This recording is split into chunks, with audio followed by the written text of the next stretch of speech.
అనగనగా ఒక ఊరు చెరువులో చాలా చేపలు ఉండేవి. ఒకరోజు ఇద్దరు చేపలు పట్టే వాళ్ళు ఆ చెరువు దగ్గర నుంచి వెళ్లారు. చెరువులో చాలా చేపలు ఉన్నాయని గమనించి మర్నాడు ఆ చెరువులో చేపలు పడదామని నిర్ణయించుకున్నారు.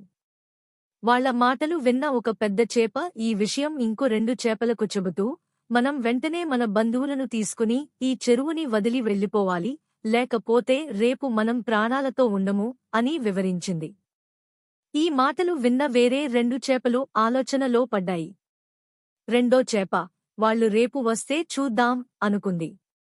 మూడో చేప, ఈ ముసలి చేపకు చాదస్తం ఎక్కువ, ఆ చేపలు పట్టే వాళ్ళు వచ్చినా మన అదృష్టం బాగుంటే వాళ్ళేమి చేస్తారు అనుకుంది. మొదటి చేప రాత్రికి రాత్రి తన బంధువులతో ఈదుకుంటూ వేరే చెరువుకు వెళ్ళిపోయింది. తెల్లవారగానే రెండో చేప నేరుగా వస్తున్న చేపలు పట్టే వాళ్ళని చూసి తన కుటుంబంతో వేరే చెరువుకు వెంటనే వెళ్ళిపోయింది. మూడో చేప వలలో చిక్కుకుని ప్రాణాలను వదులుకుంది.